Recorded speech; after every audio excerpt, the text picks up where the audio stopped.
दोस्तों, शुरुआत करते हैं। हम लोग जो डिस्कशन कर रहे थे वो डिस्कशन कर रहे थे चैप्टर टू के अंदर हम लोगों ने डिस्कस क्या क्या किया था। सिस्टम में 5 बातें देखे थे। डिटेल्ड मेथड प्रोसीजर है, ऑर्गेनाइज पर्पसफुल स्ट्रक्चर है, बहुत सारे एलिमेंट है जो एक दूसरे को इन्फ्लुएंस कर रहे हैं। बिजनेस का कोई गोल अचीव करने के लिए इनपुट आउटपुट फीडबैक मैकेनिज्म है ना। इंटरनली स्टेडी स्टेट वर्क कर रहा है डिस्पाइट, है ना, एक्सटर्नल एनवायरमेंट अफेक्ट होते हुए भी। और कुछ बाउंड्रीज है जो कि ऑब्जर्वर डिफाइन कर रहा है। इसके बाद में हम लोगों ने कॉन्सेप्ट ऑफ कंप्यूटराइज सिस्टम देखा था। क्या देखा था रे कॉन्सेप्ट ऑफ कंप्यूटराइज सिस्टम में? 6 बातें देखी थी। 6 बातें कौन कौन सी देखी थी? टाइप ऑफ डेटा क्या देखा था? Master data, non master data. उसके बाद में वाउचर टाइप के अंदर क्या डिस्कस किया था?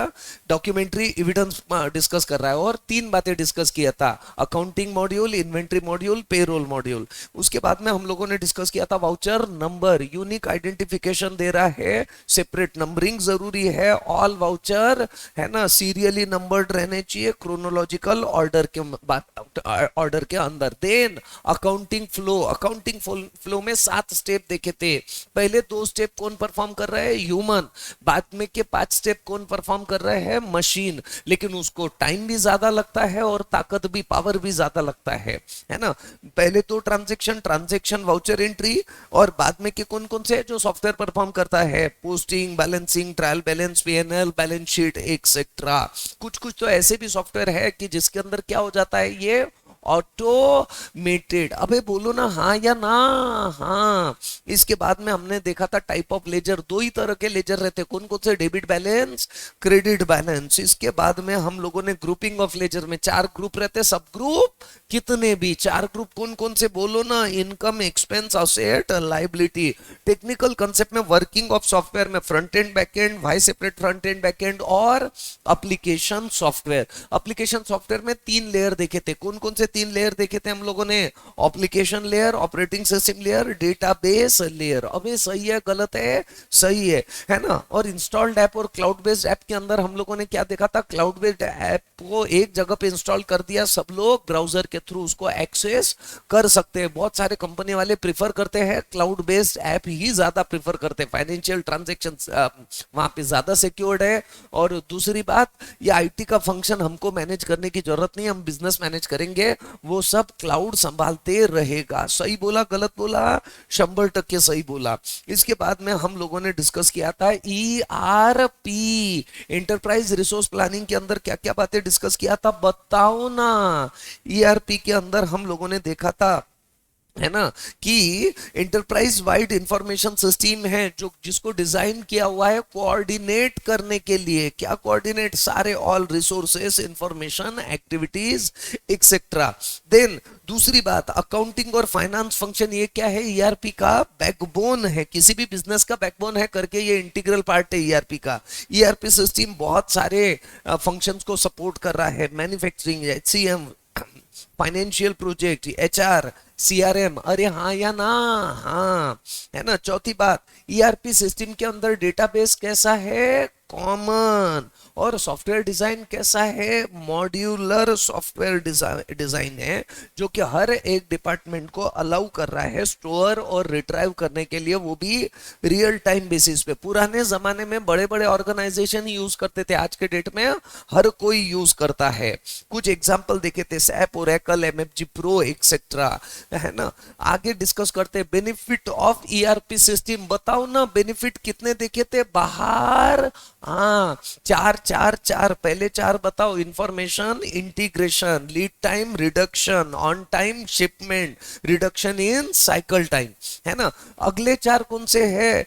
रिसोर्स का यूटिलाइजेशन इंप्रूव हो रहा है, कस्टमर का सेटिस्फेक्शन बढ़ रहा है ना, सप्लायर का परफॉर्मेंस इंप्रूव हो रहा है, और फ्लेक्सिबिलिटी भी इंक्रीज हो रही है। सही बोला गलत बोला? सही बोला। और 4 बातें आखिरी की, है ना। क्वालिटी बढ़ रही है, कॉस्ट कम हो रही है, रिड्यूस क्वालिटी कॉस्ट। एनालिसिस और प्लानिंग कैपेबिलिटीज भी बढ़ रहे हैं। अबे हाँ या ना? हाँ, है ना। इम्प्रूव्ड इंफॉर्मेशन एक्यूरेसी और डिसीजन मेकिंग कैपेबिलिटी भी बढ़ रही है। इंफॉर्मेशन है ना सारी की सारी, और यूज ऑफ लेटेस्ट टेक्नोलॉजी, नए नए टेक्नोलॉजीज हम लोग क्या कर रहे हैं, यूज कर रहे हैं। अरे समझा कि नहीं समझा, बोलो ना, समझा, आगे डिस्कस करते हैं। ये सारी बातें तो खत्म हो गई। रिस्क, रिस्क में हम लोगों ने ईआरपी इंप्लीमेंटेशन में कुछ दुविधा है, दिक्कत है, 5 तरह के इश्यूज है। पीपल इशू, पीपल में भाई मैनेजमेंट बदल जाता है, मेरा पहले काम अलग था अब अलग ही हो गया है, तो ट्रेनिंग वेनिंग दे के उसको सल्टाओ। ये ध्रुव गुप्ता सोया तो इतना मारूंगा ना साले, है ना, एक तो आता नहीं, अनाया तो सोता, साले शर्म कर तू कुछ। हाँ, ऐसा मुस्कुरा रहा है बैठे बैठे जैसे उसने बहुत तीर मार लिया, साले तूने यॉर्निंग किया। समझ में आ रहा है क्या तेरे को? हाँ हाँ। ट्रेनिंग क्या करते हैं, ट्रेनिंग की कॉस्ट छोड़ देते हैं, नहीं करते, लेकिन ये कैसा है, गलत है। ट्रेनिंग आपको क्या करना पड़ेगा, स्किल्ड कंसल्टेंट लगेंगे, प्रोजेक्ट मैनेजमेंट एक्टिविटीज आपको परफॉर्म करने पड़ेंगे और ट्रेनिंग कंप्लीट करना ही पड़ेगा, है ना। स्टाफ टर्नओवर को 2 तरीके से बचाया जा सकता है। एक तो जिसका इंटरेस्ट जिसमें है उसको वही वर्क दो, दूसरा उसको कंपेंसेट करो। टॉप मैनेजमेंट का सपोर्ट अनिवार्य है, जब तक उनका कंफर्मेशन नहीं है, वो फुल्ली कन्विंस नहीं है, उनका है ना फुल सपोर्ट नहीं है, तब तक आप इंप्लीमेंटेशन शुरू ही मत करना। सही बोला गलत बोला मैंने? सही बोला, है ना। कंसल्टेंट, ये कंसल्टेंट जो है ना, दीज आर एक्सपर्ट, ये एक्सपर्ट है ईआरपी इंप्लीमेंटेशन में, है ना, हम मानते ना, लेकिन हमारी ऑर्गेनाइज, हमारी तो हमको ही मालूम है ना कैसी है, तो ऑर्गेनाइजेशन की बात कर रहा हूं मैं। तो हमारी ऑर्गेनाइजेशन का कोई टॉप पर्सन हमको कंसल्टेंट के साथ में देना पड़ेगा। प्रोसेस रिस्क, है ना, प्रोग्राम मैनेजमेंट, कुछ गैप क्रिएट हो सकते हैं डे टू डे इंप्लीमेंटेशन के वक्त, डे टू डे मैनेजमेंट में आपको उन गैप्स को ब्रिज करना पड़ेगा, लिंक करना पड़ेगा। बिजनेस प्रोसेस री इंजीनियरिंग, है ना, बीपीआर, बिजनेस प्रोसेस री इंजीनियरिंग, यानी कोई सिर्फ चेंज नहीं है, ये बहुत ड्रामेटिक चेंज है। और इंप्रूवमेंट भी कैसा मिलेगा, ड्रामेटिक। लेकिन कंट्रोल क्या लगने वाला है इसके लिए, तुम्हारा पूरा का पूरा स्ट्रक्चर ही बदलने वाला है, जॉब का डिस्क्रिप्शन बदलने वाला है, परफॉर्मेंस का मेजरमेंट बदलने वाला है ना, आईटी का ट्रेनिंग लगने वाला है। टेक्नोलॉजिकल रिस्क, टेक्नोलॉजिकल रिस्क में सॉफ्टवेयर की फंक्शनैलिटी माइड्रिड है, बहुत सारे सॉफ्टवेयर के फीचर्स है, आपको आज और फ्यूचर में जो काम के है उन्हीं को इंप्लीमेंट करो, जास्त फड़फड़ करू नका, है ना। टेक्नोलॉजिकल ऑब्सोलेंस, टेक्नोलॉजी आउटडेटेड हो जा रही है, होने दो, जो होता है वो होने दो। टेक्नोलॉजी ऑब्सोलेट होने के चांसेस है, तो आपको क्या करना पड़ेगा, फ्यूचरिस्टिक रह के टेक्नोलॉजी सिलेक्ट करना पड़ेगा, क्रिटिकल चॉइस करना पड़ेगा टेक्नोलॉजी में, और साथ ही, है ना, क्वालिटी ऑफ वेंडर सपोर्ट बराबर रखना पड़ेगा। एज ऑफ एनहांसमेंट, आसानी से उसके अंदर एनहांसमेंट कुछ ऐड करते आना चाहिए, इसका ध्यान रखना पड़ेगा। एनहांसमेंट एंड अपग्रेडेशन, है ना, तो पैचेस कभी कभी हम अपडेट करते ही नहीं है, इंस्टॉल ही नहीं करते, टूल्स अंडर यूटिलाइज, बहुत सारे टूल है लेकिन हमको मालूम नहीं तो हम यूटिलाइज नहीं कर रहे, तो आप बराबर वेंडर सपोर्ट का एग्रीमेंट साइन कर लीजिए। एप्लीकेशन पोर्टफोलियो मैनेजमेंट, बहुत सारे सॉफ्टवेयर होने के चक्कर में क्या प्रॉब्लम हो जाता, एक ही चीज को एक से ज्यादा सॉफ्टवेयर मैनेज कर लेते, है ना, रिडंडेंसी आ जाती, तो ये डुप्लीकेशन को रिड्यूस करने का है, ये कंट्रोल इंप्लीमेंट करने का है। इंप्लीमेंटेशन इशू, इंप्लीमेंटेशन इशू में बहुत ज्यादा समय लगता है, 1 से 4 साल तक का, तो आपको एनक्यू मेंटेन करके रखना पड़ेगा। फंड खत्म हो जाता है तो पहले ही कॉन्टिजेंसी में फंड रखो, डेटा की सेफ्टी के लिए बैकअप रखो, स्पीड ऑफ ऑपरेशन के लिए आपको क्या करना पड़ेगा, हार्डवेयर अपग्रेड करना पड़ेगा, data warehousing technique follow करना पड़ेगा, एक्सेट्रा। अरे सही है गलत है? सही है ना। सिस्टम फेल्यूर, सिस्टम कभी कभी फेल हो जाती तो इसके लिए आपको भाई बैकअप अलग से, इंटरनेट कनेक्टिविटी अलग से, हार्डवेयर इंफ्रास्ट्रक्चर एडिशनल अलग से रहेगा, ताकि आपकी कनेक्टिविटी सिस्टम कभी फेल नहीं होगा। डेटा का एक्सेस बहुत ज्यादा बढ़ जाता है सेंट्रल एक्सेस रहने की वजह से, तो आपको एक्सेस देना कैसा पड़ेगा, need to know and need to do basis पे। ठीक है, पोस्ट इंप्लीमेंटेशन सिर्फ इंप्लीमेंट कर दिया तो किस्सा खत्म क्या? हाँ, खत्म नहीं हुआ, किस्सा तो आगे बढ़ते रहेगा। ठीक है, ये लाइफ लॉन्ग कमिटमेंट है। Role based access control system, बताओ रे क्या है role based access control system? दो बातें इसमें, डिस्क्रिशनरी एक्सेस कंट्रोल और मैंडेटरी एक्सेस कंट्रोल। अरे सही है गलत है बोलो ना, सही है ना। क्या है मैंडेटरी एक्सेस कंट्रोल? यहां सिक्युरिटी क्लियरन्स करना पड़ता, असं नाही भेटणार एक्सेस, पहले सिक्युरिटी क्लियरन्स कर नंतर एक्सेस घे, है ना। कहां पे यूज होता है? Government, military institution etcetera. Discretionary access control कौन देते रहता है? प्रोसेस ओनर, जिसकी लाठी उसकी भैंस, है ना। जो प्रोसेस ओनर है वो बोलेगा चल चल तेरे को एक्सेस है तो मिल जाएगा, वो जिसको चाहेगा एक्सेस मिलेगा। ठीक है, ये सारी बातें हम लोगों ने डिस्कस कर लिया। अब आ जाइए आप सीधा जंप मार के बिजनेस प्रोसेस, चलो ये भी छोड़ो, है ना। अब आ जाओ पेज नंबर 2.41 पे, आ गए क्या? बोलो ना सारे लोग और सारी लोगिया। ERP मॉड्यूल, कोणते मॉड्यूल? ERP module. क्या बोल रहा है रे ये ERP मॉड्यूल? बोलो ना। ERP मॉड्यूल में बहुत सारे मॉड्यूल है, सारे चीजों को हमको देखना पड़ेगा। सबसे पहला मॉड्यूल है फाइनेंशियल मॉड्यूल। क्या बोल रहा है फाइनेंशियल मॉड्यूल? है ना, फ्लो, फाइनेंशियल डेटा के फ्लो को अक्रॉस द ऑर्गेनाइजेशन ट्रैक कर रहा है, जिसके चक्कर में स्ट्रेटेजिक डिसीजन मेकिंग आसान हो जाएगा, है ना। ऑर्गेनाइजेशन का स्ट्रक्चर क्रिएट कर रहा है, ग्लोबल सेटिंग कर रहा है ना, fiscal year, posting period, general ledger accounting, tax configuration, account receivable, payable, asset accounting etcetera, ये सारी बातें फाइनेंशियल अकाउंटिंग में। दूसरा और एक मॉड्यूल देख, अरे ये सब फाइनेंशियल चीजें हम एक्चुअल में कर रहे हैं कि ईआरपी मॉड्यूल के अंदर कर रहे हैं? ईआरपी मॉड्यूल के अंदर। दूसरा कंट्रोलिंग मॉड्यूल, इसका काम क्या रहेगा? कंट्रोल करेगा, है ना। क्या क्या बातें देखा था? Controlling, coordinating, monitoring and optimizing processes. बहुत सारे प्रोसेस। सर दुख रहा कह रहे तेरा? ये ध्रुव गुप्ता, सच्ची बोल, सब ओके है ना? ऐसा ऐसा 3 साल दिख रहे तेरे इस पे, ऐसा ऐसा ऐसा। हाँ, बिंदास रहने का, है ना, मस्त जीने का, ऐश करने का, जास्त अभ्यासाचं टेन्शन घेऊन काही फायदा नहीं। समझ में आ रहा है ना बाबू? हाँ, ये भी थोड़ा शर्माता कह रही है ध्रुव, एकदम ऐसा अकेला अकेला। तूने मैथ्स क्यों नहीं लिया तेरे? चलो मित्रों, तो इसमें कोऑर्डिनेट, मॉनिटर और ऑप्टिमाइज कर रहा है ऑर्गेनाइजेशन के प्रोसेसेस को, कंट्रोल कर रहा है बिजनेस के फ्लो को, और एक्चुअल फिगर और प्लान डेटा क्या था ये इसको कंपेयर कर रहा है, जो कि बिजनेस के स्ट्रेटेजीज बनाने में काम में आ रहा है। 2 तरह के एलिमेंट है कंट्रोलिंग मॉड्यूल के अंदर, बताओ ना। कॉस्ट एलिमेंट और रेवेन्यू एलिमेंट। कुछ फीचर है इस मॉड्यूल में। क्या फीचर है बताओ मुझे? जैसे तुम्हारे मोबाइल में फीचर रहते वैसे इस मॉड्यूल में भी क्या है? फीचर, है ना। कॉस्ट एलिमेंट अकाउंटिंग, एखादा एलिमेंट लो, उसकी कॉस्ट कैसे करना, अकाउंटिंग कैसे करना। कॉस्ट सेंटर अकाउंटिंग क्या चीज रहेगी?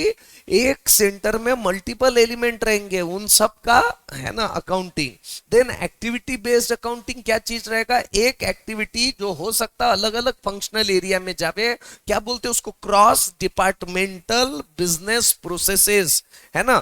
तो वो क्रॉस फंक्शनल व्यू देगा कि जहां जहां जिस जिस डिपार्टमेंट में जाएगा वैसा व्यू देगा। इंटरनल ऑर्डर, ये भी जरूरी रहता। इंटरनल कॉस्ट का ट्रैकिंग करने के लिए, कोई स्पेसिफिक जॉब सर्विस है ना, तो इसके लिए काम में आता है। ये मॉनिटरिंग बहुत डिटेल्ड मॉनिटरिंग है, ये टॉप मैनेजमेंट को अलाउ कर रहा है डिटेल्ड मॉनिटरिंग करने के लिए, जिससे है ना टॉप मैनेजमेंट इंटरनल रिव्यू करता है एक्टिविटीज का, है ना। इससे डिसीजन मेकिंग प्रोसेस और ज्यादा तगड़ी हो जाती। प्रोडक्ट कॉस्ट कंट्रोलिंग ये कैलकुलेट कर रहा है, क्या कैलकुलेट कर रहा है, calculate cost that occur during manufacture of product और provision of service, service provide करते वक्त, है ना। चलो आगे डिस्कस करते हैं। तो बताओ मुझे प्रॉफिटेबिलिटी एनालिसिस म्हणजे काय, प्रॉफिटेबिलिटी एनालिसिस ये क्या कर रहा है, कम कितना वो जो तुम्हारी एक्टिविटी है, प्रोडक्ट है ना, जिसका भी तुम देख रहे हो वो कितना कंपनी के प्रॉफिट मार्जिन को कंट्रीब्यूट कर रहा है। अबे बोलो ना हाँ या ना। हाँ, प्रॉफिट सेंटर अकाउंटिंग ये ओवरऑल है ना इंडिपेंडेंट एरियाज का प्रॉफिट या लॉस कैलकुलेट करेगा विद इन ऑर्गेनाइजेशन। किस्सा खत्म में। ये सेल्स एंड डिस्ट्रीब्यूशन मॉड्यूल भी हमारा हो गया था। सेल्स एंड डिस्ट्रीब्यूशन मॉड्यूल के अंदर हम लोगों ने क्या बोला था कि ये सेल्स एंड डिस्ट्रीब्यूशन प्रोसेस को सपोर्ट कर रहा है। कुछ फीचर्स देखे थे इसके, ये ऑर्गेनाइजेशन के स्ट्रक्चर को सेटअप कर रहा। तो क्या एक्चुअल में ऑर्गेनाइजेशन सेटअप कर रहा क्या? हाँ, वो मॉड्यूल में वैसे फीचर है कि वो बराबर ऑर्गेनाइजेशन के हर एक चीजों को वो उस ईआरपी के अंदर ले रहा है ना। चाहे फिर वो डिस्ट्रीब्यूशन चैनल रहे, है ना, डिवीजन, बिजनेस एरिया, ऐसा हम ऐड कर सकते हैं उसमें। सही बोला गलत बोला? सही बोला, है ना। फिर ऑर्गेनाइजेशनल यूनिट उसको क्या करेंगे, असाइन। फिर प्राइसिंग कंपोनेंट, किसका प्राइस देना है, फिर कितने क्वांटिटी पे प्राइस का फर्क पड़ते रहता, वो सारी चीजें उसके अंदर देगा। ठीक है ना? सही है गलत है बोलो ना।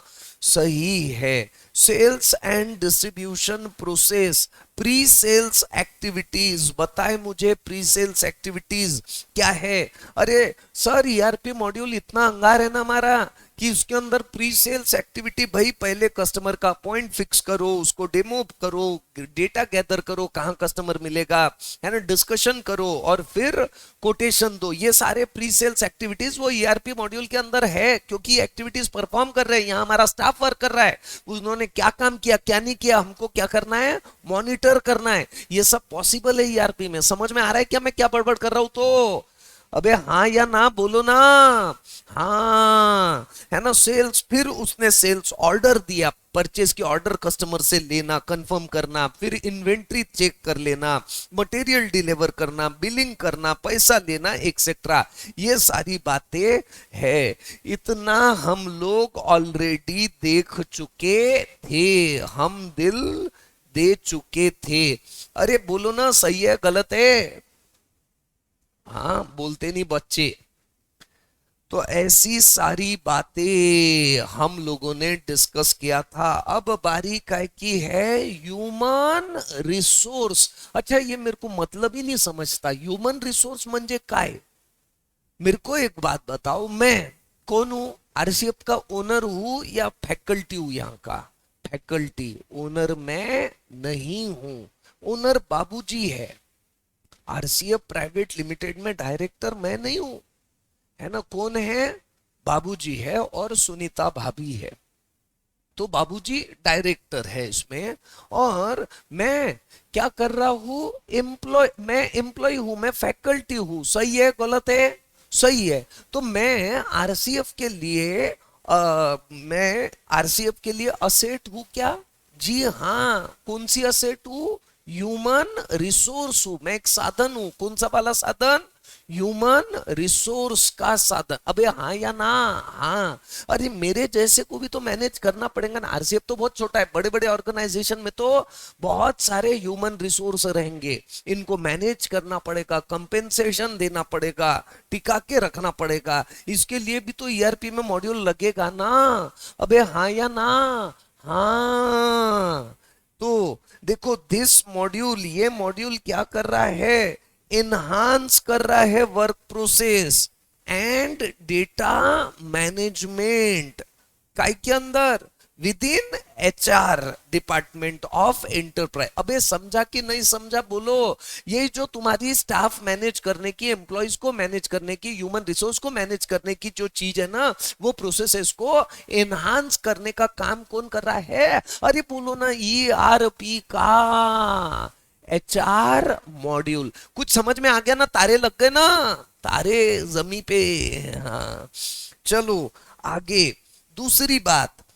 अच्छा, ये एचआर मॉड्यूल क्या काम कर रहा sir? Right from hiring a person, वो बंदे को हायर करना, उसका परफॉर्मेंस इवेल्युएट करना, है ना, मैनेज करना, उसके प्रमोशंस को, कंपेंसेशंस को, पेरोल को हैंडल करना, और अदर रिलेटेड एक्टिविटीज परफॉर्म करना। सही है गलत है बोलो? सही है, ये सारी चीजें इसी मॉड्यूल में हो रही है। यहां पे मैं कर देता हूं ब्रैकेट क्लोज। ये पहला पॉइंट है और ये दूसरा पॉइंट है। कोई दिक्कत? अबे बोलो ना बे। अरे एक बात बता, 6 साल तक उसने कंटिन्यूअस काम किया है ना, तो हम बाय डिफॉल्ट उतना प्रमोशन देते। लेकिन पहले 3 साल में ही उसने क्या कर लिया है, बहुत जबरदस्त। उसने भाई हमारा तो एक एक, इसने कितना काम किया उसका सारा डिटेल है। ये वो उसका परफॉर्मेंस मेजरमेंट डाल दिया, पॉइंट डाल दिए। इसने पहले ही साल, जनरली हर कोई 100 पॉइंट अचीव करता है, इसने पहले साल 1000 पॉइंट अचीव कर लिया। तो उसको नहीं, तू तेवढेच भेटणार तुले। हाँ समझ में आ रहा है क्या? है ना? और ये मुकेश अंबानी देखने वाला है क्या किसके कितने पॉइंट है? तो नहीं, ये सब कौन कर रहा है? ईआरपी का मॉड्यूल, है ना।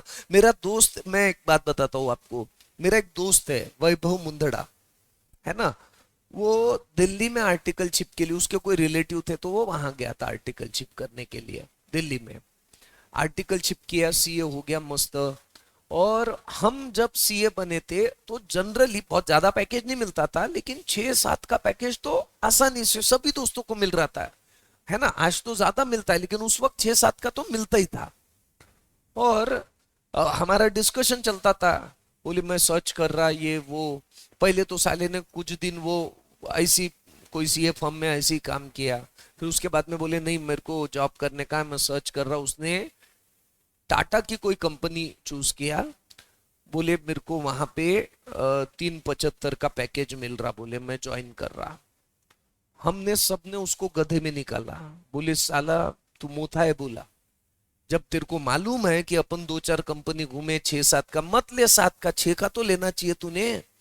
तू 3.25 पे काम कर रहा, क्या मतलब है? बोला काय को सीए बना, अकाउंटेंट बन के अमरावती में काम कर, तेरे को मिलते बोला उतना 25,000 रुपये महीना ही कमाना था, तो काय के लिए सीए किया? बम, हमने बम बोला उसको, ताकत से बोला, है ना।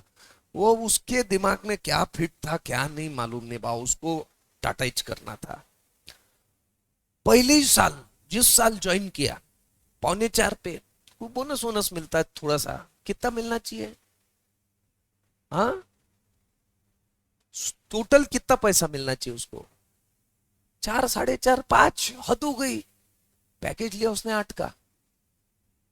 उसका उसका जो वर्क हुआ, बंदा तो तगड़ा था ही, और वो टाटा है, टाटा तो वो बहुत बड़ा फेयर चलता, उसको एकदम से ऊपर उठा लिया, सीधा 7.25 के आसपास में उसका पैकेज कर दिया। यानी पहले साल 1, 2, 3, 4 महीने कम रहा, फिर उसके बाद में उसको बोनस में ही बहुत डबल का बोनस दे दिया सीधा।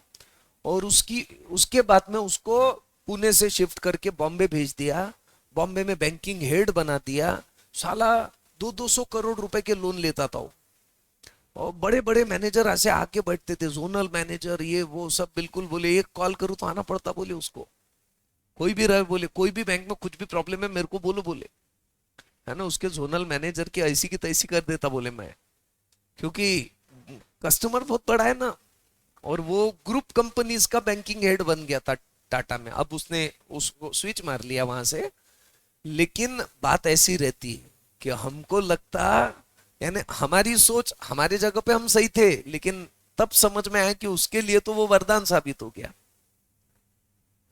ऐसा रहता है मित्रों, मेरे प्यारे क्लासवासियों। समझा कि नहीं समझा, बोलो ना। सर तुमने समझा ही क्या अभी तक, है ना? समझाते वमझाते कुछ नहीं, है ना? पहली 20 मिनट लेट आते। अपने को पूरे अभी इंटर में एक मुद्दा मिला हुआ है ना? पूरे इंटर तक छोड़ने का नहीं है इसको अपन। इसकी हालत कैसी करेंगे एकदम, रो, रोना चाहिए साला यहाँ पे, है ना रे? हाँ, रेगुलर बैच में हो जाता हो बराबर। अच्छा ठीक है, 2 1 महीने, यानी 2 महीने काम, फिर तो क्या दिन ही कितनी बचे। अब जुम्मा जुम्मा रिजल्ट कब आएगा तुम्हारा? जब तक रिजल्ट नहीं आता तब तक ऐश करो, तब तक तुम्हारी प्रोविजनल बैच चालू है ना? फिर आ जाएगी रेगुलर, है ना? हाँ, चलो मित्रों सारे लोग ध्यान दीजिए, है ना? ये पेरोल एंड पर्सनल डिपार्टमेंट जो रहते हैं ना, ये ह्यूमन रिसोर्स ऑर्गेनाइज, है ना? ह्यूमन रिसोर्स से डील कर रहे हैं, ऑर्गेनाइजेशन के ह्यूमन रिसोर्स से डील कर रहे हैं, जो कि मेंटेन कर रहे हैं पूरे के पूरे सारे के सारे। ये प्रोजेक्टर अपन ने फालतू में लगाया हुआ है क्या? साले तुम इधर देखते ही नहीं। ध्रुव गुप्ता इतना मारूंगा ना तेरे को, साले तारे जमी पे सांगून दे नाइक तले।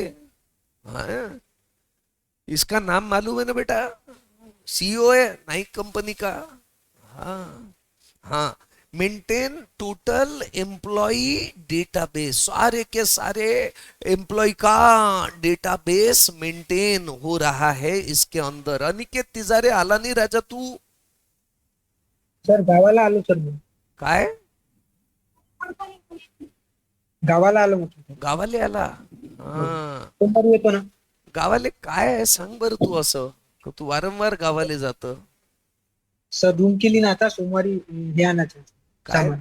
सोमवारी काय सामान आणतो सर रूमवर.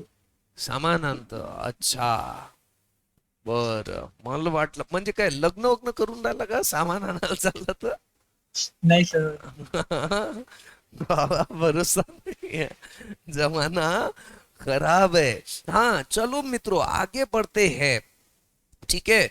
ये हमारा थर्ड पॉइंट, और ये फोर्थ पॉइंट, है ना? फोर्थ पॉइंट क्या है? अच्छा मैं क्या बड़बड़ कर रहा था रे? एचआर को कौन डील करते रहता? पेरोल और पर्सनल डिपार्टमेंट डील करता है, एम्प्लॉय का डेटाबेस मेंटेन करता है, उसमें वेज, टाइम, अटेंडेंस, इससे रिलेटेड इंफॉर्मेशन उसके अंदर रहेगी, है ना? ये क्या प्रिपेयर करते हैं? वेज शीट प्रिपेयर करते वर्कमैन के लिए, पीएफ को, ईएसआई को। ये पता है ना आपको? एम्प्लॉइज स्टॉक है ना, ईसॉप, है ना? ईएसआई ये भी ऐसा ही पीएफ के जैसा ही कुछ है ना? मुझे वर्डिंग याद नहीं आ रहा। हाँ, तो ये सारी चीजें मेंटेन कर रहे हैं, ये भी एचआर डिपार्टमेंट ही मेंटेन करेगा। सही है गलत है बोलो ना? सही है ना? अब ये सारी बातें आगे की आपको पढ़ना है, पढ़ो, नहीं पढ़ना है ना? एम्प्लॉय स्टेट इंश्योरेंस, ईएसआई क्या है? Employ state insurance. अब अपने पास में कुछ एक्टिविटीज है इसकी, जिसके अंदर अभी तक ऊपर में जो बोला ना हमने, वो सब पॉइंट वाइज यहाँ पे मिलेगा हमको। ये मॉड्यूल कहाँ से स्टार्ट हो रहा है? देखो यहाँ एकदम पॉइंट वाइज और अच्छा अच्छे से दिया हुआ है। बताओ ना कहाँ पे स्टार्ट हो रहा है, बोलो ना। Start with employ and workman master से शुरू हो रहा है, ठीक है? Employ being the part of department, तो सो ये जो है सारी बात इसका, so there will be provision of department and designation master. एक सेपरेट मास्टर फाइल रहेगी जिसमें हर डिपार्टमेंट में वो एम्प्लॉय का क्या डेजिग्नेशन है, कोई डायरेक्टर के लेवल पे रहेगा, कोई असिस्टेंट के लेवल पे रहेगा, कोई सुपरवाइजर, ये सब, है ना? इसका और उसके बाद में रिकॉर्ड मेंटेन किया हुआ रहेगा जिसमें रेगुलर अटेंडेंस का, है ना? इसके लिए हो सकता है मैग्नेटिक कार्ड, फिंगरप्रिंट्स, ये भी ऐसे कोई ऐसे डिवाइसेस यूज किए जाएंगे, हाँ या ना? हाँ। आगे सारे लोग और सारी लोगिया। आगे मोर ओवर, अगर अटेंडेंस जो है, अटेंडेंस रिलेटेड इंफॉर्मेशन को डिजिटाइज किया है ना, तो अगर आपने अटेंडेंस को डिजिटाइज कर दिया ना नाइक साहेब, है ना, तो major portion of monthly salary आप कैसे कैलकुलेट कर सकते हो? ऑटोमेटेड, अपने आप पता चल जाएगा कि सैलरी कैसी है ना, कितनी है। और कहीं कहीं तो और एक स्टेप आगे, आपकी सैलरी की फाइनेंशियल एंट्रीज भी कैसी हो जाएगी? अपने आप, है ना। ठीक है, अब आगे from holiday master, holiday master जिसमें आप पॉसिबल हॉलीडेज पहले से ही क्या कर दोगे? फीड करके रख दोगे। समझ में आ रहा है ना आपको? बोलो ना। ठीक है। अच्छा, ये सब बातें हम कंपनी की कर रहे हैं या कंपनी के यानी ईआरपी मॉड्यूल की कर रहे हैं? सब ईआरपी मॉड्यूल, है ना। ध्यान में आ रहा है ना आपको? हाँ या ना? हाँ। ठीक है। अब और सारे के सारे फिगर्स जो रहेंगे ये हम प्रोटेक्ट करेंगे। काहे से प्रोटेक्ट करेंगे बताओ ना? पासवर्ड से प्रोटेक्ट करेंगे। ऑथोराइज पर्सन ही इलिजिबल रहेगा एक्सेस करने के लिए इंफॉर्मेशन को। सही बोला गलत बोला मैंने? सही बोला। आगे डिस्कस करते हैं production planning module. Production planning module क्या बड़बड़ कर रहा है? व्हाट इज द बड़बड़ डूइंग बाय प्रोडक्शन? ये अच्छा, हम मुझे एक बात बताओ, आई एम विसरलो, भाविका ताई, अनिकेत तिजारे, रिद्धि, हाँ अनिकेत अग्रवाल, चिन्मय गुलवे। चिन्मय साले किधर चले गया था तू? ए चिन्मय, सर गाव गया था। गाव गया था म्हणजे याचं नाही आहे का आपल्याला? नहीं सर, आना है ना, वो बीच में थोड़ा सा बीमार गिर गया था तो रुक गया था। आहे ना मग गावाले अजून, हा तू यार ये देख, तूने जाने दे, अब मैं क्या बोलूं। सर कवर अप हो गया पूरा, पूरा देख लिया बाकी का पहले का। सब सब बाकी का पहले का सब देख लिया। चलो ठीक है, बहुत अच्छी बात बेटा, बहुत अच्छी बात। हाँ, अब क्या है, मैं ज्यादा नहीं बोल सकता अभी, है ना, जमाना खराब है। Yes, all thing. अपन अपना प्रॉब्लम क्या है, अपन बहुत छोटे, अपन ने देखा ही नहीं है ना। अमरावती जैसे सिटी में बड़ी कंपनियां कहाँ है इतनी बड़ी, और है भी तो जब तुम बड़े कंपनी को देखोगे, बहुत बड़े कंपनी, तो ये सब है सैप में। इससे और कितने सारे मॉड्यूल है, कितना मेंटेन करना है ना। छोटा सा आरसीएफ का ईआरपी देख लो, पागल हो जाओगे आप। ऐसा पूरा चार्ट ही नहीं बन सकता, इतने सारी चीजें, इतनी सारी कॉम्प्लिकेशंस है।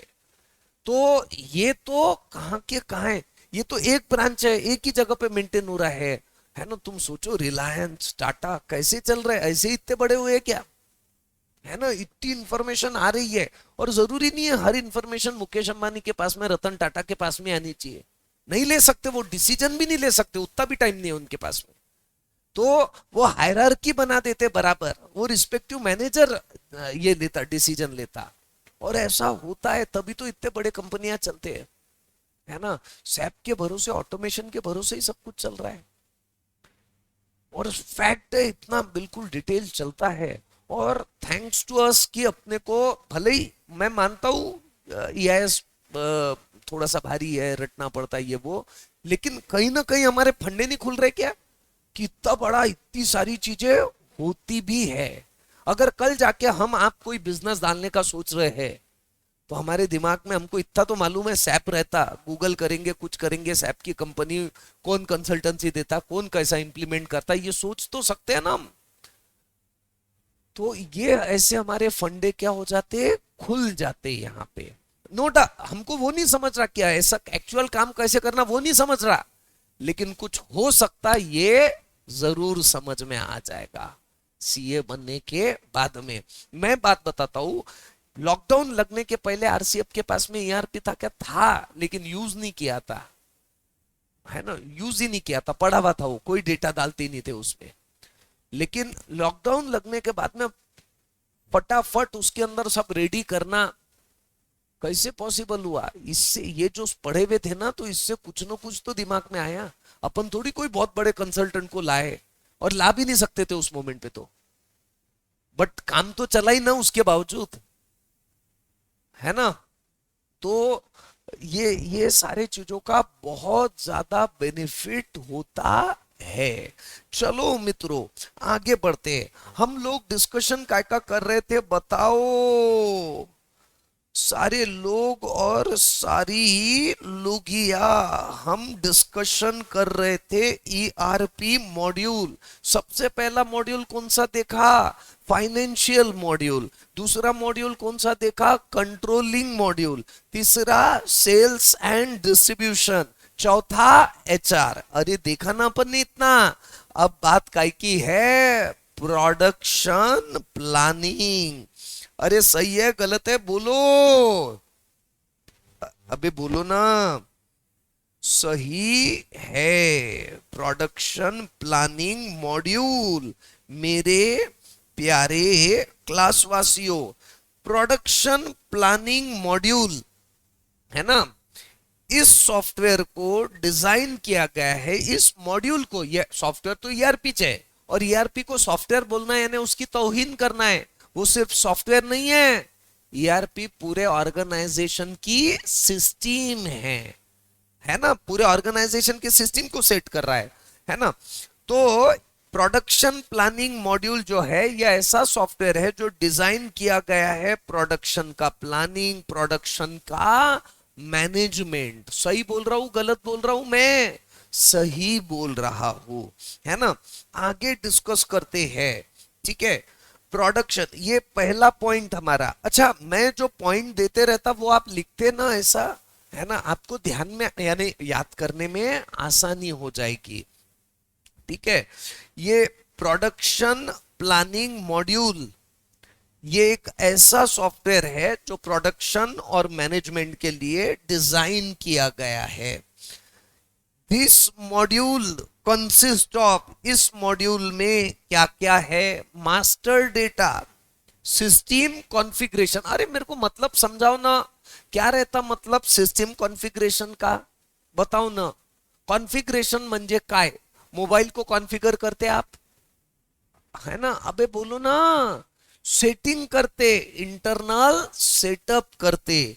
तो इस मॉड्यूल में मास्टर डेटा है, प्रोडक्शन की चीजों का सिस्टम सेटअप है, सिस्टम का कॉन्फ़िगरेशन है, है ना, एंड ट्रांजैक्शंस है to accomplish plan procedure for production. Production के लिए जो प्रोसीजर, जो प्लान इंप्लीमेंट करने का है ना, वो सारी चीजें इसके अंदर है। समझा कि नहीं समझा बोलो, है ना। पीपी मॉड्यूल, पीपी मॉड्यूल ये प्यार से बोलते रहते, प्रोडक्शन प्लानिंग को क्या बोलते रहते? पीपी। कुछ बच्चे भी पीपी बोलते रहते, उसका मतलब थोड़ा अलग है। पता है क्या? छोटे छोटे बच्चे पीपी नहीं पता है, पता चल जाएगा कुछ सालों बाद आपको, है ना। हाँ, अब आगे बताओ मुझे, पीपी मॉड्यूल कोलैबोरेट कर रहा है किसके साथ में? मास्टर डेटा के साथ में, सेल्स और ऑपरेशन प्लानिंग के साथ। अरे देखो सर, क्या गरज है सर? प्रोडक्शन तो अलग है, सेल्स वाले अलग है, क्या गरज है? गरज है।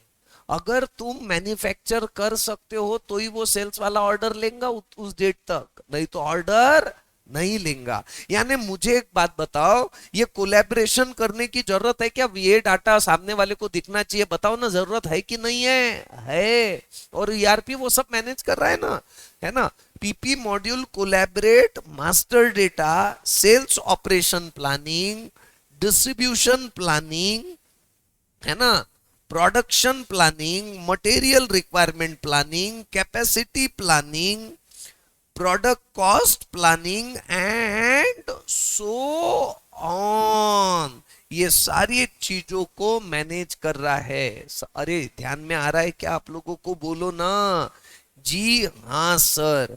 मास्टर डेटा के अंदर इंक्लूड होगा, क्या इंक्लूड होगा? Material master, work centre, routing, है ना, etcetera. Sales and operational planning provide करता है। क्या करता है अब आप ही बताओ? फोरकास्ट की एबिलिटी प्रोवाइड करता है ना, based on historical current and future data, कि मुझे मेरा कितना सेल्स हो सकता, मेरा कितना प्रोडक्शन मुझे बनाना पड़ेगा। अरे ध्यान में आ रहा है क्या? बोलो ना। तो हम लोग कहां पे थे अभी? Production planning. प्रोडक्शन प्लानिंग का सबसे पहली बात क्या देखी? Master data. मास्टर डेटा में क्या है? मटेरियल मास्टर, वर्क सेंटर, है ना, एक्सेट्रा। दूसरा क्या डिस्कस किया हमने? SOP, sales and operational planning, जिसकी एबिलिटी है फोरकास्ट करने की historical and current and future data. ठीक है। डिस्ट्रीब्यूशन रिसोर्स प्लानिंग, ये चीज क्या है? ये एबिलिटी है प्लान करने की, डिमांड, है ना, फॉर डिस्ट्रीब्यूशन सेंटर। अबे बोलो हाँ या ना। ध्यान में आ रहा है कि ऊपर जा रहा है? अरे बोलो। आज आज आ रहा है आज सर, है ना जमाना आ रहा है सर, आ रहा है। हाँ मेरे को जवाब चाहिए। भाविका ताई तो जवाब देने वाली नहीं है। वसुधा ताई तू तो सो गई। नहीं सर। सच्ची बोल। हाँ सर। रिद्धि हलवा दिया? हाँ सर। हाँ ध्यान है ना ताई? हाँ सर। हाँ चलो बहुत बढ़िया। आगे बढ़ते हैं। Production planning include forecasting, demand management, long term planning, master production scheduling, etcetera. अब डिस्कस करते हैं। मटेरियल रिक्वायरमेंट प्लानिंग रिलाय करेगा, काय के ऊपर रिलाय करेगा? डिमांड और सप्लाई के ऊपर, है ना। डिमांड ज्यादा है तो हम ज्यादा मटेरियल बना के ज्यादा सप्लाई करेंगे, डिमांड कम है तो फिर हम कम बना के कम सप्लाई करेंगे। हाँ चलो मित्रों आगे बढ़ते हैं। कहां पे थे हम लोग? अबे बोलो ना। हाँ प्रोडक्शन प्लानिंग में थे। प्रोडक्शन प्लानिंग हो गया था। मटेरियल रिक्वायरमेंट प्लानिंग जो डिमांड और सप्लाई पे विश्वास रखता है, ठीक है, वो पैरामीटर्स को कैलकुलेट करता। उन पैरामीटर्स के भरोसे नेट रिक्वायरमेंट कितनी लगेगी, एक्चुअल कितना लगेगा वो, है ना, कैलकुलेट करेगा और बराबर उतना ही प्रोड्यूस करेगा। अब डिमांड के ऊपर भी चीजें देखो। सिर्फ मेरे को एक बात बताओ, मेरे को मैन्युफैक्चरिंग करना है तो सिर्फ डिमांड के बेसिस पे चलेगा क्या? रॉ मटेरियल को भी देखना पड़ेगा। मटेरियल रिक्वायरमेंट, डिमांड, सारे चीजों का एनालिसिस करके वो, है ना, डिसाइड करेगा कि कितना मटेरियल रिक्वायरमेंट प्लानिंग मैं करूं, है ना। कैपेसिटी प्लानिंग, मेरी कैपेसिटी पूरी की पूरी प्रॉपर यूटिलाइज होनी चाहिए। ये इवेल्युएट करता है capacity utilisation based on work centre. मेरे कितने वर्क सेंटर है? 5 फैक्ट्रियां है, उसके बेसिस पे डिसाइड करेगा। 1 फैक्ट्री है उसके बेसिस पे डिसाइड करेगा। और है ना अवेलेबल कैपेसिटी कितनी है, एक्सेट्रा। और आखरी का पॉइंट इसके अंदर, शेवटचा पॉइंट सांगा रे मला कोणता है शेवटचा पॉइंट तर, है ना, this is the process of evaluating all the time values and value of component of material to determine product cost। यानी कि ये क्या कर रहा है? ये सारे चीजों के वैल्यूज डिटरमाइन करके प्रोडक्ट का कॉस्ट का, देखो प्रोडक्ट बनाया नहीं अभी तक, बनाने वाले हैं, लेकिन उसके प्रोडक्ट बनाने से पहले उसकी अब मेरे को कितना खर्चा आएगा उस एक प्रोडक्ट को बनाने का, वो हमने इवेल्युएट कर लिया। काय के भरोसे? ERP के भरोसे। अरे सही बोला गलत बोला बोलो ना। अरे बोलते भी नहीं बच्चे, है ना। तो ऐसी सारी बात है। हम लोग क्या डिस्कस कर रहे थे बताओ मुझे। हम लोग डिस्कस कर रहे थे, हाँ हम लोग डिस्कस कर रहे थे ईआरपी मॉड्यूल। ईआरपी मॉड्यूल के अंदर पहला मॉड्यूल फाइनेंशियल, दूसरा कंट्रोलिंग, तीसरा सेल्स डिस्ट्रीब्यूशन, चौथा ह्यूमन रिसोर्स, प्रोडक्शन प्लानिंग। अब काय की बात रहेगी, मटेरियल मैनेजमेंट। अरे भाई तुम्हारे पास में बहुत सारा मटेरियल है लेकिन उसको प्रॉपर मैनेज करना, यानी तुम सोचो कितना डिटेल गए हुए है ये, हम सोच भी नहीं सकते इतना डिटेल एनालिसिस हुआ हुआ है ना। खंडेलवाल जी नींद आ रही क्या, है ना। मटेरियल मैनेजमेंट क्या चीज है मैं आपको बताता हूं। मैं एक ही लाइन बताऊंगा, ओवरऑल परचेस प्रोसेस इसके अंदर है। मटेरियल मैनेजमेंट के अंदर क्या है, ओवरऑल परचेस प्रोसेस। ये जो हम पढ़ रहे हैं ना अभी, ये मैंने मेरे आर्टिकलशिप के ड्यूरेशन में देखा हुआ है ना। नो डाउट तब सैप इतना ज्यादा नहीं था लेकिन ईआरपी पे तो काम किया है, यानी उनका जो था उसके ऊपर, और बड़ा मजा भी आया था कि वहीं पे मैंने समझा था। आप कॉस्टिंग पढ़ोगे ना, उसके अंदर देखोगे आप ये परचेस रिक्विजिशन क्या है, आप देखोगे उसमें परचेस रिक्विजिशन क्या चीज रहती है। रे ये परचेस रिक्विजिशन बताओ ना, what is the meaning of purchase requisition. भाई मेरे को एक बात बताओ कि बड़ी ऑर्गेनाइजेशन है, मुकेश अंबानी को पेन की जरूरत पड़ी है ना, वो खुद जाएगा क्या, या किसको साथ वाला जाए रे भाऊ लवकर आना आता जाता पाहिजे, ऐसा नहीं, ऐसा चल ही नहीं सकता है ना। हैपेजेट काम होता ही नहीं है, एक सिस्टम से ही वर्क होता। एक डिपार्टमेंट है, उस डिपार्टमेंट का नाम है मटेरियल मैनेजमेंट, जिसका काम क्या है, पूरे फैक्ट्री पूरे ऑर्गेनाइजेशन को परचेज करना है। तो वो परचेज कहां से होगा, मटेरियल मैनेजमेंट से ही होगा, है ना। परचेज रिक्विजिशन भेजना पड़ेगा, रिक्विजिशन यानी रिक्वेस्ट, है ना, कि मुझे फॉर्मेट रहता उसका, लेकिन उसका मतलब क्या है, मुझे ऐसी ऐसी चीज परचेज करना है, मेरे स्टाफ को 10 मोबाइल अर्जेंट बेसिस पे देना है ना। तो ऐसी रिक्वेस्ट हमने दिया, किसको दिया, है ना। भले ही मेरे को सेल्स वाले टीम को देने का है लेकिन सेल्स वाला परचेस नहीं कर सकता, परचेस तो कौन करेगा, मटेरियल मैनेजमेंट वाला। मटेरियल मैनेजमेंट वाला परचेस करेगा तो उसने बोला तुम फड़ फड़ गया जाके लेके आ गया, ऐसा नहीं है ना। फ्रॉड नहीं होने चाहिए ना, हमको साथ में ये भी तो देखना है, उसकी प्रोसीजर है, सिस्टम है। परचेस रिक्विजिशन दो मटेरियल मैनेजमेंट डिपार्टमेंट को, मटेरियल मैनेजमेंट पहले खुद के स्टॉक में देखेगा कि वो मटेरियल है क्या, है तो ठीक, वो ऑर्डर नहीं करेगा, बोला भी है परचेस करो तो भी परचेस नहीं करेगा, खुद के पास में का दे देगा, है ना। और अगर खुद के पास में नहीं है या उसको लगता है कि नहीं ऑर्डर करना चाहिए तो फिर वो पहले कोटेशन मंगाएगा, और कोटेशन किससे भी नहीं आएंगे, सप्लायर अप्रूव्ड रहेंगे। दूसरा और कोई है बहुत सस्ता भी दे रहा है लेकिन वो अप्रूव्ड सप्लायर नहीं है ना, उससे नहीं लेंगे, है ना। Supplier board of director appoint करेंगे, उसकी मीटिंग होगी, जो भी होगा उसका भी प्रोसीजर से सप्लायर अप्रूव है ना।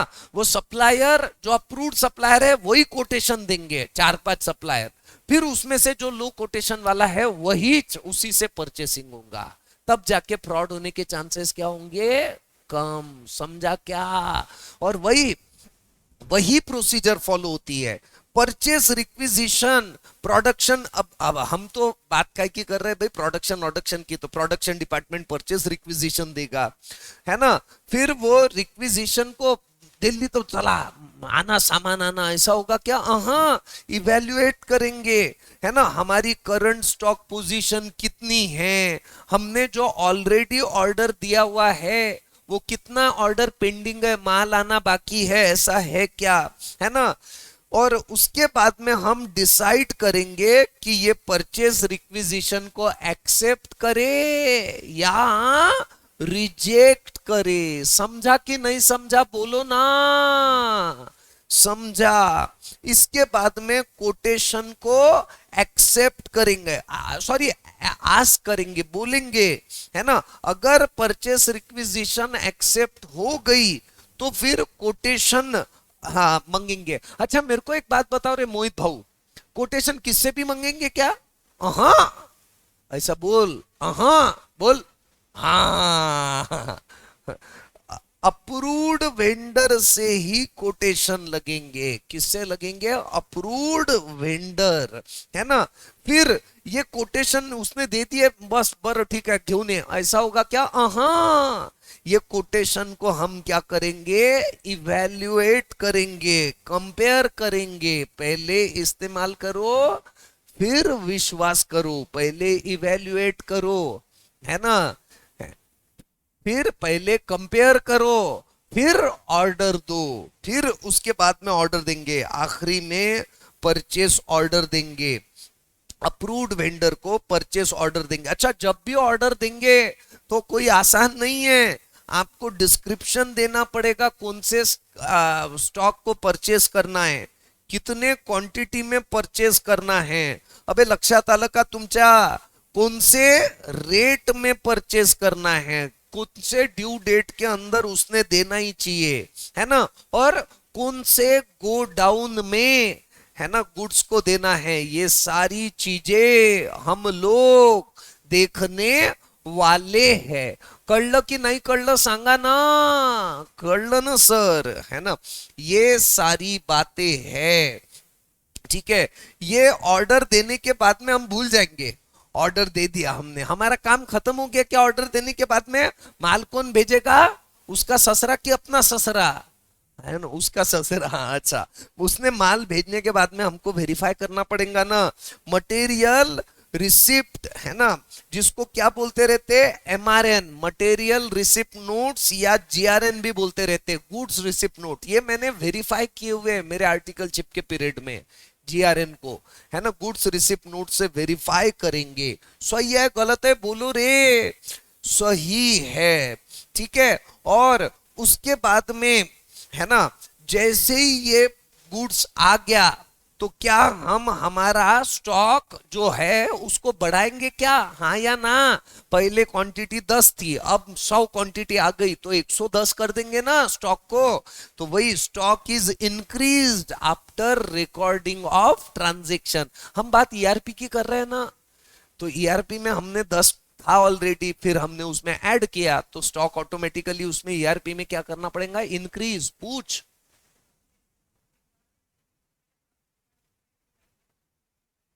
हाँ परचेस रिक्विजिशन देगा वो ऑर्डर नहीं कर सकता। ऑर्डर कौन करेगा? मटेरियल मैनेजमेंट वाला। नहीं नहीं नहीं, ऑर्डर तो कौन डालेगा? कोई ह्यूमन ही डालेगा, है ना। लेकिन उसने डाल दिया, ह्यूमन ने ऑर्डर डाल दिया, पर रिक्विजिशन किया कि 100 क्वांटिटी चाहिए। हाँ ये रिक्विजिशन जाएगी मटेरियल मैनेजमेंट डिपार्टमेंट के पास में, उसमें मेरे आपके जैसा कोई ह्यूमन रहेगा, है ना। वो ह्यूमन आगे प्रोसीड करने से पहले वेरीफाई करेगा अपने स्टॉक में है क्या, है तो ठीक है, रिजेक्ट कर देगा, रिजेक्ट कर दिया वापस गई उसकी परचेस रिक्विजिशन, है ना। उसने रिक्वेस्ट किया परचेस करने के लिए, क्योंकि मैं क्यों परचेस करूं, तेरे को चाहिए है ना, मेरे पास में 1000 है, साले तू 10 मंग रहा, मेरे पास में 1000 पड़े, उसको रिजेक्ट कर देंगे, मेरे पास में नहीं है, तो फिर हम उसकी परचेस रिक्विजिशन एक्सेप्ट करेंगे। जैसे ही एक्सेप्ट किया, अप्रूव्ड वेंडर को इंफॉर्मेशन चले गए, उनके कोटेशन आ गए, कोटेशन आ गए।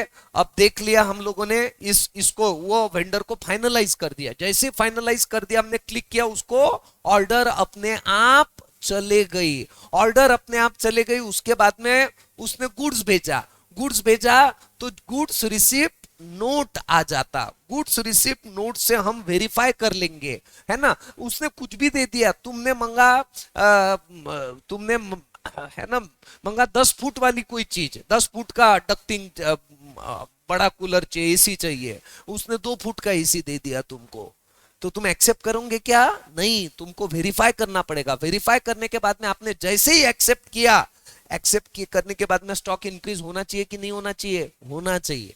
समझ में आया क्या? अबे बोलो ना बे।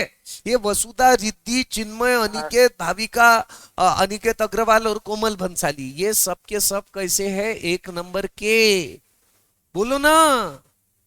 लुच्चे और लफंगे। अनिकेत अग्रवाल, हाँ सर। सर दुख रहा क्या बेटा अभी? नहीं सर। नहीं दिख रहा। तेरे को तो बोला था राजा इधर आ, है ना, तू आया नहीं। हाँ चलो मेरे प्यारे क्लास वासियों, अच्छा मेरे को एक बात बताओ, वो स्टॉक आ गया, स्टॉक बढ़ गया, मटेरियल मैनेजमेंट डिपार्टमेंट के पास में आ गया। अब मटेरियल मैनेजमेंट डिपार्टमेंट उसकी पूजा करेगा या चूहों को खाने के लिए रखेगा? क्या करेगा बोलो ना? अचार डालेगा। हाँ अच्छा साले, हाँ है ना, इशू करेगा मटेरियल। किसको इशू करेगा? प्रोडक्शन डिपार्टमेंट को। एज पर, ऐसा जरूरी नहीं है कि प्रोडक्शन डिपार्टमेंट को पूरा का पूरा ही इशू कर देगा। जितनी जरूरत है उतना ही इशू करेगा, बचा हुआ स्टॉक में पड़े रहने देगा। सही है ना? है ना? नहीं तो मटेरियल मैनेजमेंट डिपार्टमेंट का काम क्या है? उसके लिए तो उसको रखा हुआ है ना। परचेस इनवॉइस, परचेस इनवॉइस क्या है ना? ये फाइनेंशियल ट्रांजैक्शन है। ये परचेस इनवॉइस के चक्कर में तुम्हारा ट्रायल बैलेंस क्या हो रहा है? अफेक्ट हो रहा है ना। मटेरियल जो रिसीव, मेरे को एक बात बताओ रे सारे लोग, ये मटेरियल रिसीव हुआ, सामने वाले वेंडर ने मटेरियल भेजा आपको, तो उससे आपका स्टॉक बढ़ गया। I know, no doubt about it. इससे क्या बढ़ गया? आपका स्टॉक बढ़ गया। स्टॉक बढ़ गया, लेकिन क्या ट्रायल बैलेंस अफेक्ट हुआ क्या उससे? बताओ ना। ट्रायल बैलेंस में अमाउंट चाहिए, रुपीस में चाहिए, है ना। मटेरियल आया तो ट्रायल बैलेंस अफेक्ट नहीं हुआ, है ना। जब सामने वाले का इनवॉइस आएगा तब ट्रायल बैलेंस अफेक्ट होगा। जैसे इनवॉइस हम रिकॉर्ड करेंगे हमारे अंदर, तो अबे बोलो ना हाँ या ना। हाँ, ये सारी बात है। तो दिस ट्रांजेक्शन, है ना, तो बात ऐसी है कि अब देखो, ये दिस ट्रांजेक्शन, ये एक जो भी ट्रांजेक्शन हुआ, मटेरियल आया, उसका इनवॉइस के साथ में लिंक हो जाएगा, वो हमारे सिस्टम में एंटर हो जाएगा, हमारा ट्रायल बैलेंस अफेक्ट हो जाएगा। ये सारी बातें हो रही है इसमें, है ना। अब पेमेंट टू वेंडर, फोकट में लेंगे क्या उससे? नहीं, है ना। सामने वाले वेंडर को, है ना, वो इनवॉइस के बेसिस पे, जो भी इनवॉइस हमने रिकॉर्ड किया था उसके बेसिस पे हमको पेमेंट करना पड़ेगा। हाउ कि नाउ बोलो रे। हाँ, थक गए क्या? आज कुछ ज्यादा कर लिया क्या हमने? नहीं, ज्यादा नहीं, 8-10 पन्ने तो होने ही चाहिए। हाँ, वैसे तुम झेल लेते हो ना, मेरे को कोई ऐसा दिक्कत नहीं जाती ना। सच्ची सच्ची बोलो रे वर्चुअल वालों, आज शायद मैंने बातें ही नहीं किया इधर उधर की, कि किया? वो तो चालू ही रहती सर आपकी, है ना। उसके सिवा तो तुमको गमता नहीं, ऐसा रहमानी सुलेमानी है ना, सलसल सलसल करते रहते सर आप। क्या रे वसुधा ताई, बहुत बातें करता क्या मैं? ए वसुधा ताई, हाँ सर। मैं बहुत बातें करता? हाँ सर। हाँ बोल रही, कितनी बदमाश बच्ची है। मेरे जैसा सीरियस कोई पढ़ा था क्या? रिद्धि हलवा दिया? ए रिद्धि ताई, हाँ, क्या सर? मैं बहुत बातें करता क्या ताई क्लास में? नहीं। नहीं ना, मैं, ये बहुत अच्छी ताई है सारे। ये वसुधा ताई को तो मैं, अब तू एक बार अरे तू आने वाली थी ना ताई, वसुधा ताई? हाँ सर, आने वाली थी पर वो ठीक, थोड़ा पोस्टपोन हो गया। पोस्टपोन हो गया। हाँ, कि मेरे ख्याल से ये ऑनलाइन में भी हो जाता है ऐसा। ऐसा है क्या कि हो जाता ऑनलाइन में? थोड़ा बहुत अफेक्ट होता है, थोड़ा बहुत हाँ अफेक्ट होता सर। है। हाँ, ए भाविका ताई, हाँ सर, अफेक्ट होता है थोड़ा बहुत। थोड़ा बहुत अफेक्ट होता है। ये वसुधा को समझता नहीं है ताई, एक नंबर की लुच्ची है ये, है ना ताई, वसुधा ताई? नहीं सर, आऊंगी ना मैं। हाँ चलो आगे बढ़ते हैं मेरे प्यारे। मेरे ख्याल से थोड़ा सा कंसंट्रेशन कम रहता होगा घर में, हाँ, थोड़ा बहुत कि बाकी चल जाता है ऐसा। इट फाउंडेशन तो वो बात ही अलग थी ना तब तो। अब तो लाइव है, उस वक्त तो रिकॉर्डेड में निकाले आप लोगों ने, वो तो बात ही अलग थी, है ना। उस वक्त अपन प्रिपेयर भी नहीं थे ना, समय चाहिए ना, ऐसा थोड़ा सा सोचा हुआ रहता था। बात तो तब रहती थी कि गवर्नमेंट साला पहले से इंटीमेट कर दे कि ये चीजें डेवलप करो, जनवरी से हो सकता कोरोना आ सकता है ना, मैंडेटरीली ये सॉफ्टवेयर गवर्नमेंट ने बना के फ्री ऑफ कॉस्ट दे देने चाहिए, है ना, यूज करो आप, है ना। जूम को डायरेक्ट परचेज कर लिया गवर्नमेंट ने, है ना रे, ऐसा। और ऐसा वर्क करना शुरू करो आप। खैर बोलना उनके लिए पॉसिबल नहीं है ना। चलो, सारे लोग और सारी लोगिया, कहाँ थे हम, मुझे बताओ। ये कौन सा पेज है रे? 49। 49 के पहले हम कहाँ थे? हम थे, बताओ ना, यहां हम लोग देख रहे थे ईआरपी मॉड्यूल। सब लोग इसको यूज नहीं करते होंगे ना सारे टीचर, है ना। मैं तो अंगार हूं, आपलं तो काम एकदम जबरदस्त है, वो बात अलग है, साले तुम मेरे को गालियां देते, है ना। लेकिन अपन कैसे है, अंगार है। अभी मैं और एक दूसरा सॉफ्टवेयर मेरे को समय चाहिए। एक बात बताओ, क्या मेरे को ऐसा फ्री माइंड से कोई बैच नहीं रहे तो मैं उसमें बहुत डेवलपमेंट दे सकता है, नई नई चीजें अभी मैं कर ही रहा हूँ। P4 में सबको लग रहा होगा कि वो रिकॉर्डेड बैच के लिए सेटअप किया, राम सर, श्याम सर, सबको ऐसा लग रहा है। मेरे दिमाग में कुछ अलग खिचड़ी है। मैंने आज से 2012 में ये डिवाइस है ना, ऐसा एक लैपटॉप मैंने लिया था मेरे पहले कमाई से। पहले यानी कमाई तो समझो थी, लेकिन मैं जब वहां पढ़ाता था, बाहर गांव जो पढ़ाता था, उससे जो अर्निंग आई थी मेरे को, सबसे पहले मैंने वैसा लैपटॉप लिया था। और उसके साथ में एक डिवाइस परचेज किया था। वो डिवाइस में बड़े स्क्रीन को डिजिटल फॉर्म में कन्वर्ट कर देता। तो वहां टीवी लगाया जब भी रिकॉर्डिंग क्लास के लिए P4 में, वहां साले को वो डिवाइस लगाऊंगा मैं। यानी अपन वो डिजिटल बोर्ड के जैसा पढ़ाएंगे अब। P4 में वैसा सेटअप करता, क्या है, फेल जाएगा। वैसे ये भी बहुत परफेक्ट लेकिन फेल जाएगा। करके देखने में हरकत क्या है ना। सारी ऐसी बात है। अच्छा बताओ, बताओ हम लोग क्या डिस्कस कर रहे थे? ERP module. सही बोला, गलत बोला? चिन्मय, अनिकेत, भाविका, वसुधा, बोलो ना। हाँ, हाँ तो सर। हम लोग ERP मॉड्यूल डिस्कस कर रहे थे, फाइनेंशियल अकाउंटिंग डिस्कस कर लिया, controlling, sales distribution, HR, production planning, material management. अब बारी काहे की है? Quality management. सही बोला, गलत बोला मैंने? सही बोला। अब बारी है क्वालिटी मैनेजमेंट। क्या चीज है ये क्वालिटी मैनेजमेंट मॉड्यूल में? हाँ, अब मुझे ये बताने की जरूरत नहीं है कि क्वालिटी मैनेजमेंट हेल्प कर रहा है। काय में हेल्प कर रहा है? क्वालिटी को मेंटेन करने में, है ना। जो प्रोडक्शन की क्वालिटी है, प्रोडक्शन के प्रोसेसेस है अक्रॉस द ऑर्गेनाइजेशन, है ना, उसको मैनेज, उसकी क्वालिटी मैनेज करने का काम ERP के कौन से मॉड्यूल का है? क्वालिटी मैनेजमेंट मॉड्यूल का। सही बोला, गलत बोला मैंने? बोलो ना। 100% सही बोला। अबे बोलो सारे, रिद्धि, चिन्मय, अनिकेत, कोमल, हाँ या ना? सर। हाँ। अब आगे क्वालिटी प्लानिंग क्या चीज है सर?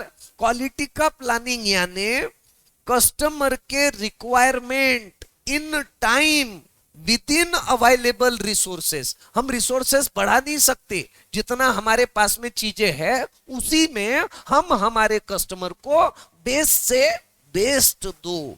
इसी को क्या बोलते हैं? क्वालिटी का प्लानिंग, है ना।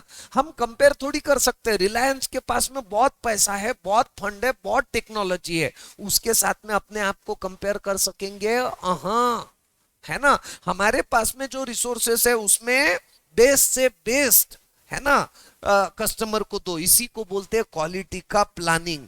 क्वालिटी कंट्रोल, क्वालिटी कंट्रोल क्या चीज है कि ये एक सिस्टम है जो इंश्योर कर रही है, क्या इंश्योर कर रही है, मेंटेनेंस ऑफ प्रॉपर स्टैंडर्ड। आप जो प्रोडक्ट मैन्युफैक्चर करोगे उस प्रोडक्ट में प्रॉपर स्टैंडर्ड मेंटेन होना ही चाहिए, है ना। इसके लिए आपको क्या करना पड़ेगा, सुनो, है ना, पीरियोडिक रैंडम इंस्पेक्शन। आपका, अरे भाई प्रोडक्शन तो आपका स्टाफ ही करेगा ना, तो वो स्टाफ बराबर काम कर रहा है या नहीं कर रहा है, इसके लिए आपको क्या करना पड़ेगा, जाके एकदम चले जाओ और देखो प्रोडक्ट को कि ये प्रोडक्ट बराबर है या ये प्रोडक्ट बराबर नहीं है। समझा कि नहीं समझा, बोलो ना, समझा ना सर, 100% समझा।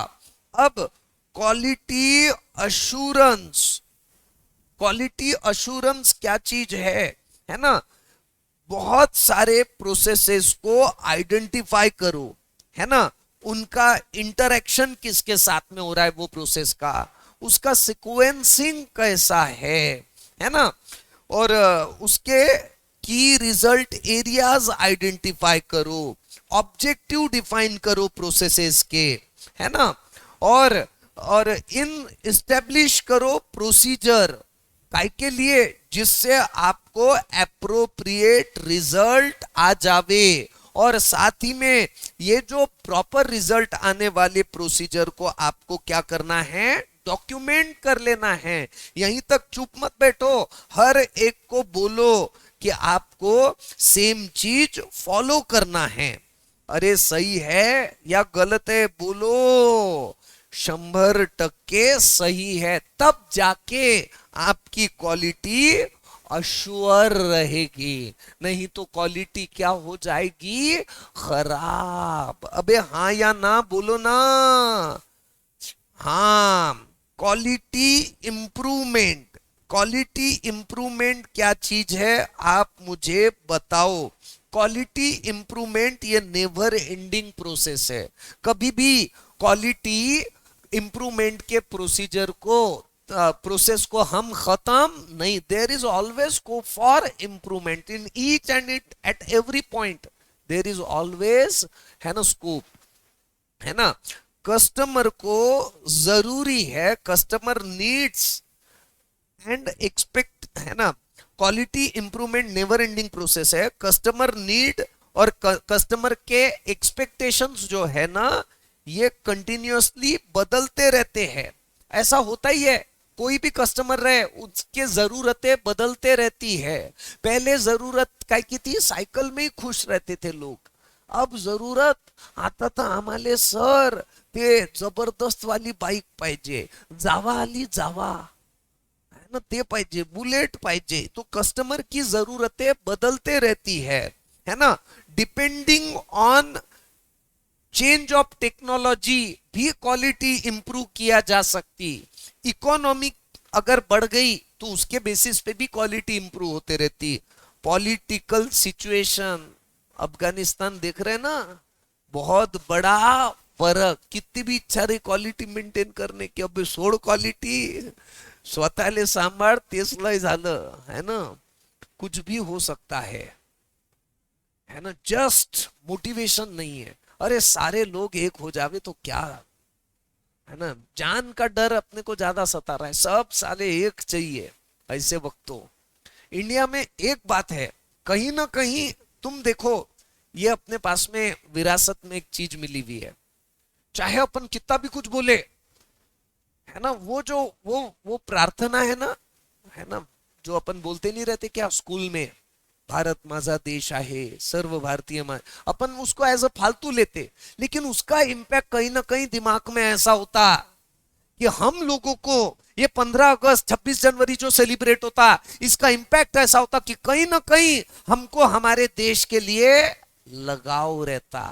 और कभी ऐसी सिचुएशन आ जाए ना, है ना, अरे ताकत से काम नहीं होता, हिम्मत से काम होता, है ना। एक बार सब के सब आ जावे तो सब फंडे गिर जाते हैं, है ना। इसके लिए ये जरूरी है, ये सारी चीजें, है ना रे।